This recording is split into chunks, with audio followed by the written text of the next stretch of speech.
but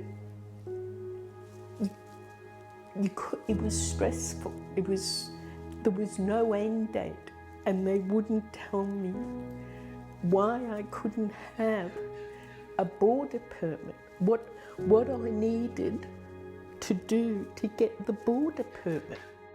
On July the 20th, Victorian residents in red zones were given just 12 hours to cross the border. An impossibility for many, especially the elderly or those with young children in remote parts of New South Wales. Then lockout hit, so no one could enter unless they were an accepted person or had an exemption.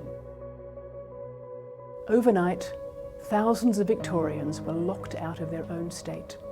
Very quickly, my office started getting complaints, and many were heartbreaking. I went to New South Wales to attend a funeral of my sister-in-law with my older sister, and we got stuck in New South Wales for 9 weeks all up. And certainly the process did not support people who were trapped by the prohibition on travel.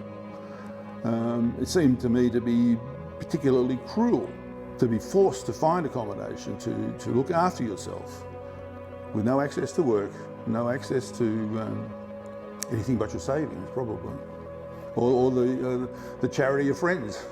Between the 9th of July and the 14th of September, the department received over 33,000 exemption applications, of which only 8% were granted. People were not given reasons for the refusals or an avenue of appeal. There was no direct numbers. Every call I got from them, it was always no call number. There was no emails. There was a generic email address, but nobody would respond to that. My question to them was, am I going to be travelling? And if I am, what's the date? Because I only have 48 hours for the COVID test. They couldn't tell me that. I ended up having COVID tests done every 2 days. I mean, I got to be a regular at the COVID testing centre in Oberon, which is where I was. I recognise that the Department of Health's intentions were to protect people in Victoria from a dangerous virus that had already seeded through cross-border incursion, and that the department was under enormous pressure dealing with a public health emergency.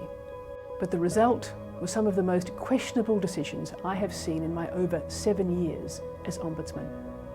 Among other things, I have recommended the government to publicly acknowledge the distress caused to so many people when discretion was exercised narrowly or not at all. If there is a next time, we cannot let this happen again.